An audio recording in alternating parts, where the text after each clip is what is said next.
வணக்கம் மாணவ தங்கங்களா, நலமா இருக்கீங்களா? 11th ஸ்டாண்டர்ட் கெமிஸ்ட்ரியில யூனிட் 8ல முக்கியமான ஒரு கேள்வி நம்ம பார்க்க போறோம். என்ன அப்படின்னா, ஃபார்மேஷன் ஆஃப் ஹைட்ரஜன் அயோடைடுக்கு கேபிகேசி கண்டுபிடிக்க போறோம். ஆல்ரெடி நம்முடைய சேனல்ல கேபினா என்ன, கேசினா என்ன, கேபிக்கும் கேசிக்கும் என்ன ரிலேஷன்ஷிப் இருக்கு, டெல்டா என்ஜினா என்ன, இந்த மூணுக்கான வீடியோ போட்டிருக்கோம். அந்த 3 வீடியோவுடைய லிங்க்கும் டிஸ்கிரிப்ஷன்ல கீழே இருக்கு. பார்க்காதவங்க பார்த்துட்டு வாங்க. அப்பதான் இந்த கேள்வி ரொம்ப ஈஸியா உங்களுக்கு புரியும்.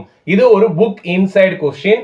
எப்பயாவது இது 3 மார்க்ல கேட்கப்படும். ஆனா எப்பயுமே இது 5 மார்க்ல கேட்கப்படும். சரியா? ரைட். இப்ப வாங்க நம்ம பார்க்கலாம்.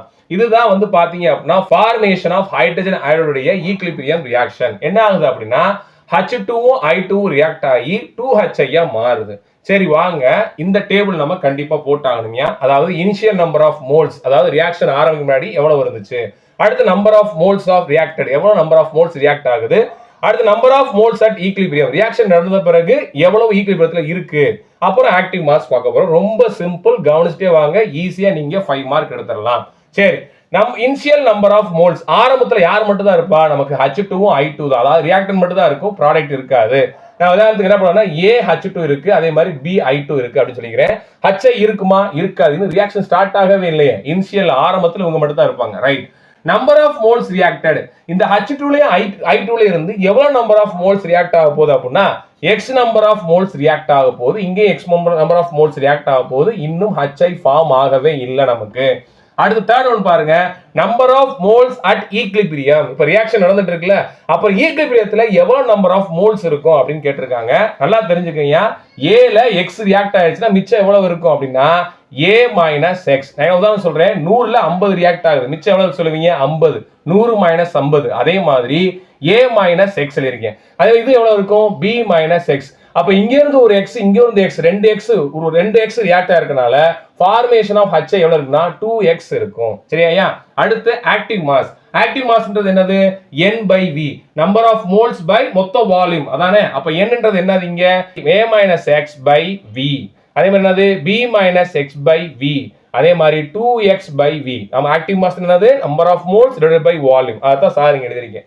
சரி வாங்க, இப்போ நம்ம கேசினா என்ன எழுதலாம். What is KC? Product concentrate divided by reactant concentrate. என்ன இருக்கு எனக்கு, HI. என்ன போடணுமா, ஸ்டாக்கியோமெட்ரி எவ்வளவு இருக்கு, 2 இருக்கு. ஸ்டாக்கியோமெட்ரி கோஎஃபிஷியன்ட் 2 இருக்கு. அப்ப என்ன பண்றேன், power 2 divided by H2 concentrate into I2 concentrate.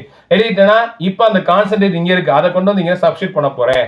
அப்ப KC is equal to என்ன இருக்கு, HI க்கு நேரா என்ன இருக்கு, 2X by V the whole square divided by H2 I2 என்ன இருக்குமா, A minus X by V into B minus X by V.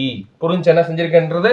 அப்புறம் ஸ்கொயர் சார் உள்ள கொண்டு போறேன். கவனிமா என்ன நடக்குது பாருங்க, 4x square by V square divided by A minus X into B minus X divided by V square. இப்போ இந்த V square மேல போச்சு அப்படின்னா V square கேன்சல் ஆயிரும்.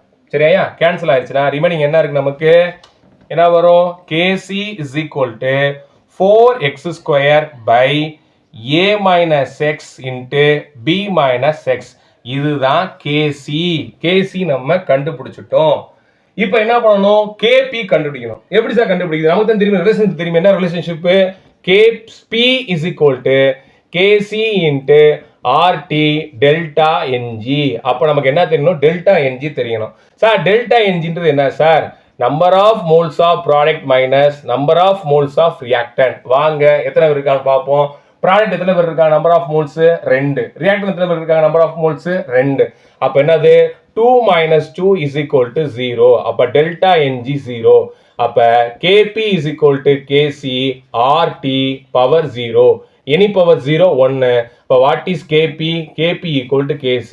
அப்ப இந்த ரியாக்ஷனுக்கு KP is equal to என்னதுயா, 4x square by A minus X into B minus X. அவ்வளவுதான், ரொம்ப சிம்பிள். இதே மாதிரி அடுத்தடுத்து பாத்தீங்க அப்படின்னா ஃபார்மேஷன் ஆஃப் அமோனியா, அப்புறம் டீகம்போசிஷன் ஆஃப் பாஸ்பரஸ் பென்டாக்ளோரைடு, இது எல்லாத்துக்குமே சார் இந்த KPKC எப்படி கண்டுபிடிக்க வீடியோ போட போறேன்.